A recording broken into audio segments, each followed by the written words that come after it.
My name is Inspector John West. Take your time, Mr. West. Deep breaths. You want a drink?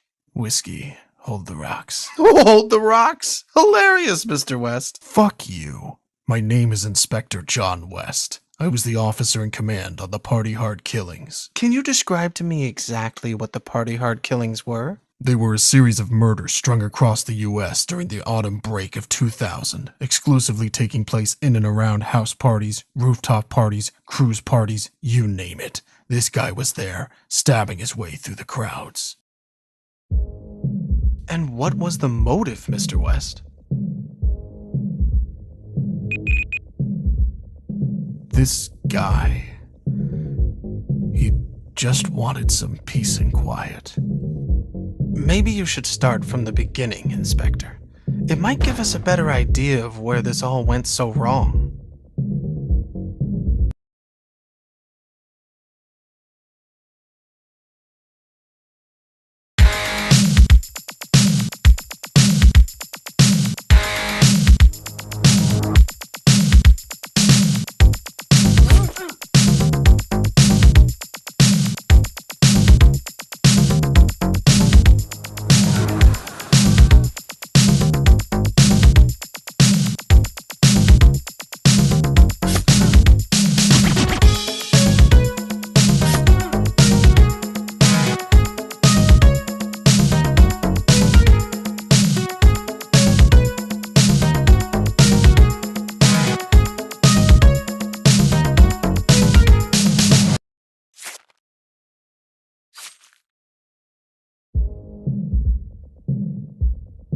One of my officers responded to a call near North Beach.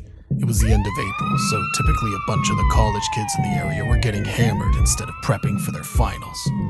If only the stupid bastards knew.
arrived at the scene after the assailant had fled, correct?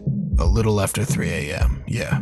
Were you aware of his current mental state at the time, Mr. West? His mental state? His confusion, the blood dripping from his hands, like someone else was driving him forward, yet a bright light leading him onwards.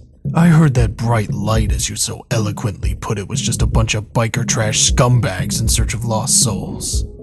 Guess he must have hitched a ride with them somehow. Perhaps it was when they realized that the party was already dead. Excuse the pun. Speaking of dead, wasn't your daughter Katie at that party, Mr. West? Seeing her blood zigzagging between those bathroom tiles, it was like a sledgehammer using my stomach as a welcome mat, drowning without water. Jesus. She was so messed up that I couldn't even ID the body.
took me off the case after what happened with Katie.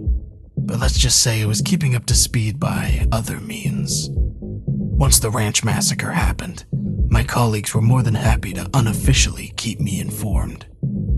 It seemed obvious to me that this was just the beginning, and I had Las Vegas down as one of the contenders for the next attack. Of course, the problem is that Las Vegas is one hell of a landmass to keep a watchful eye over. The kicker is that he was spotted leaving the scene on a shuttle bus. A goddamn bus! So you're saying the perpetrator was calm, even after what he'd just done? I'm saying this guy was a fucking psycho. Please, Mr. West, try to stay professional. You're a funny guy. Either way, I still don't know how he evaded the entire police force descending down on him. It was like the devil was on his side.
The Vegas killings were the ones that really threw this son of a bitch into the spotlight. That's when the papers started calling him the Party Hard Killer. 2 massacres in one night. He had the gall to stalk the streets with cops all around him, sectioning off the city, and he'd simply pick another spot to call his killing ground. But you know, Mr. West, the city, this living, breathing organism doused in lights and scars, it can really bring feelings bubbling up to the surface for some people. Is that so? Why a roof party then? It made no sense with his MO. On the contrary, Mr. West, I'd suggest it made perfect sense, being so close to the sky, yet behaving like worms. Perhaps he felt that those people simply deserved to be back in the dirt, where they belonged.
And then there was nothing.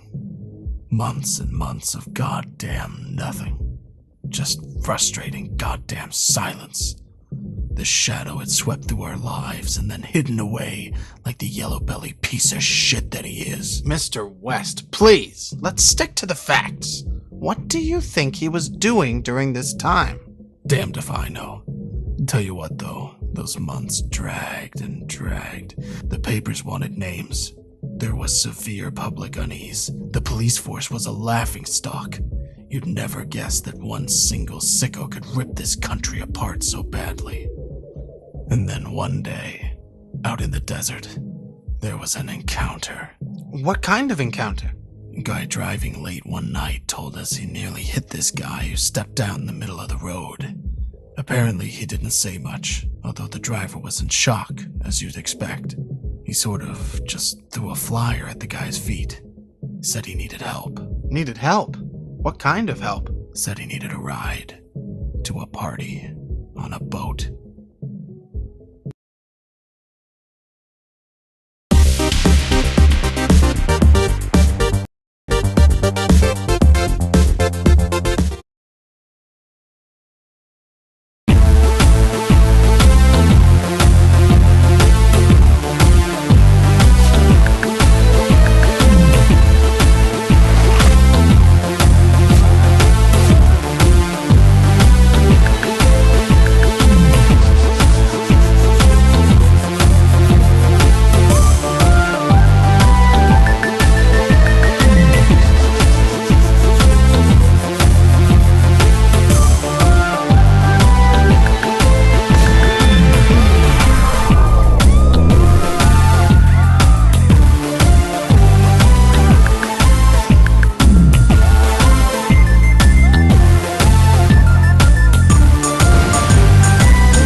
Ah, yes, I heard about the cruise liner disaster.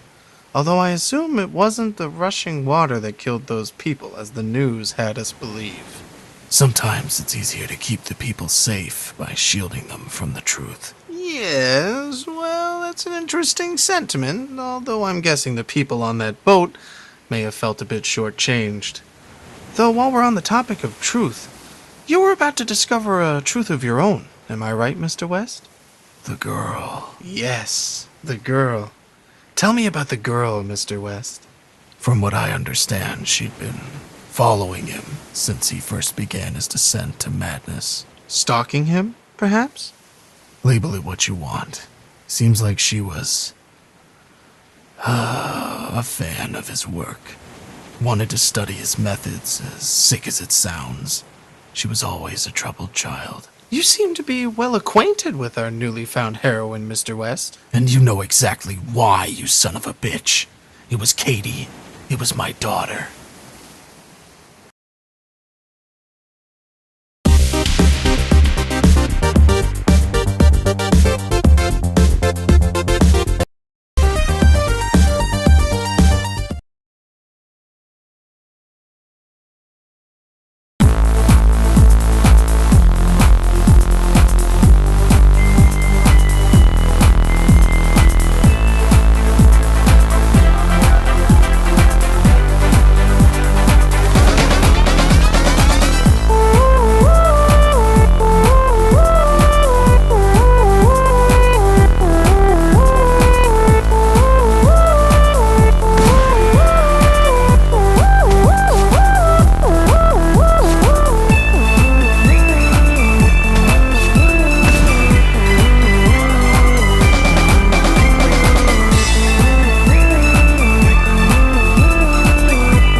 didn't catch them in Miami.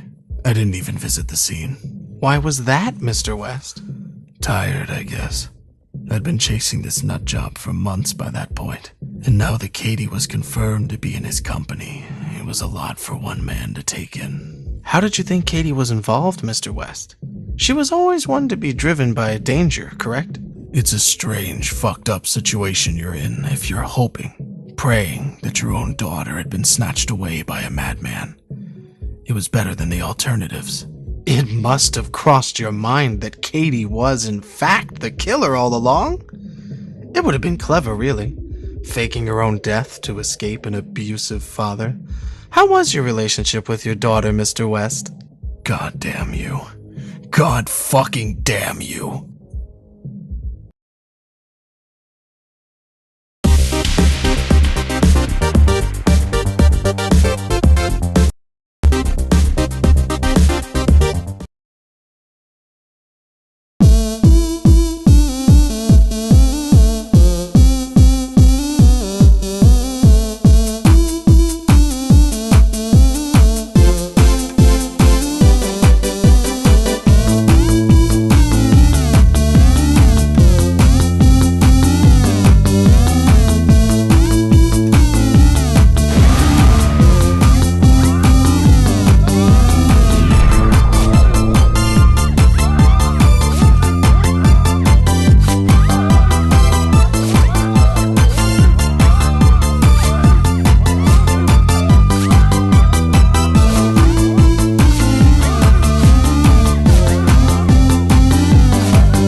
I finally caught them a few weeks later, out in the middle of nowhere. His car just pulled up onto a dirt path. What was he doing, Mr. West?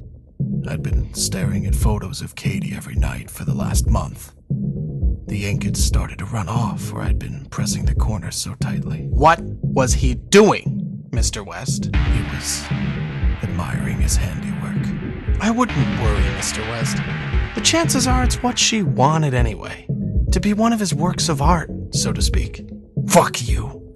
I was ready to put a bullet in the back of his head there and then. It would have been so easy, so satisfying. It was what he deserved. What changed your mind? I'm a cop, Darius. The American people rely on figures like myself to uphold the law. Killing him would have made us one and the same. How very noble of you, John. Once again, fuck you. But you know, the world has a funny way of showing gratitude for such selfless acts. I assume you're referring to the blinding light that apparently engulfed your car. I still have no idea what it was, or what caused it. I guess this terror of darkness has somehow found a friend in the light. And of course, when I came to, I found my car had made a strong connection with rather incompatible foliage. Worse still, my back seat was devoid of serial killers.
The descent. A violent maelstrom. Nature has a way of bringing the most devious of minds back down to earth. And shortly after the Sawmill Massacre, our psychopath succumbed to the outdoors, of all things. Really now, Mr. West, can we stop with the cliched storytelling? This isn't a tale from Narnia. How could you possibly know his motivations for being in that wood? Perhaps he wanted to feel closer to nature. Perhaps he was tired of killing. Just maybe he wanted to feel closer to his victims. All I know is, when the cops turned up to search the surrounding areas, they turned up nothing. And this was a place right out in the middle of nowhere, so it wasn't like he could have gone far. There was only one possible explanation. He'd managed to hitch a ride out of there. You think he called the paramedics himself?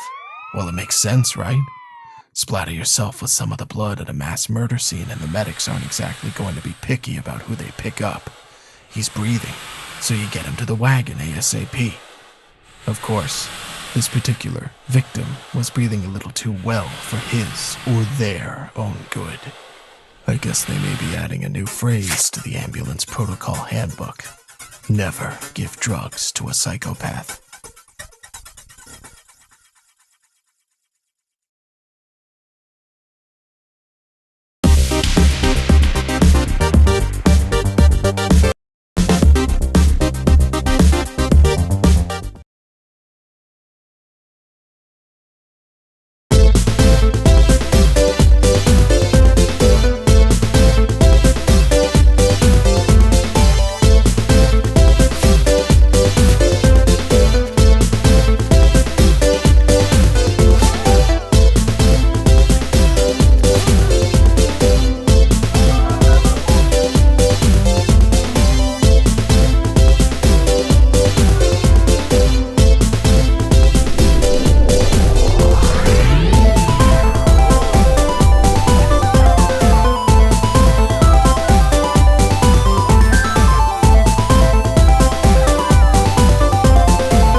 craft continued onwards for the next few weeks at pretty full force. As I understand it, his newfound experience with medicinal drugs really got him fired up, correct? He just became unrelenting, and the public were completely losing confidence in the police force.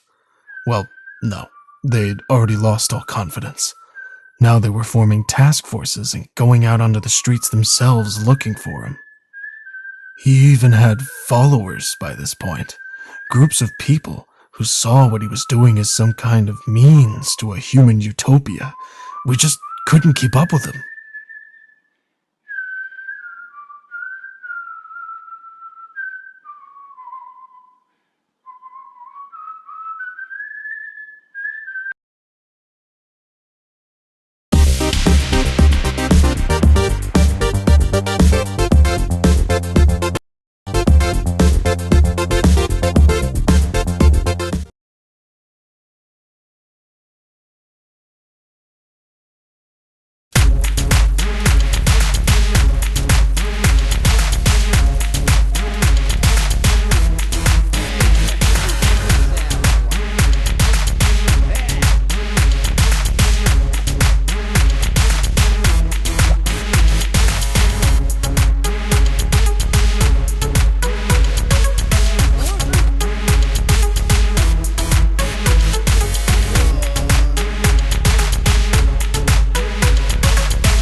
we're getting close to the end of the story. Isn't that right, John?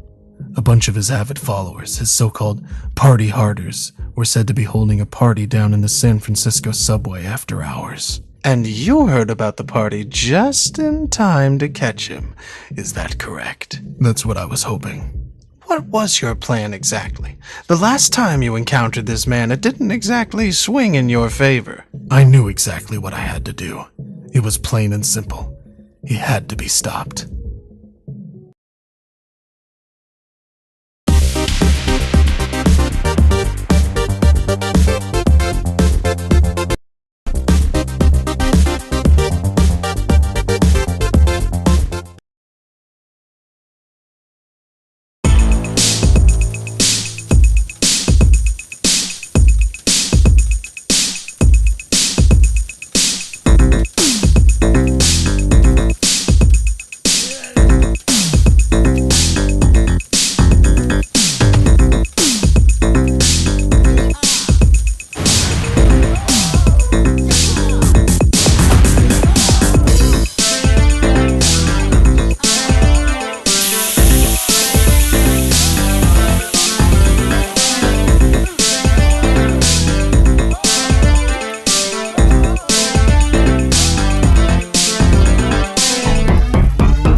Tell me, John, did you find what you were looking for down here? You fucking tell me, Darius. You know, John, we're not really that different, you and I.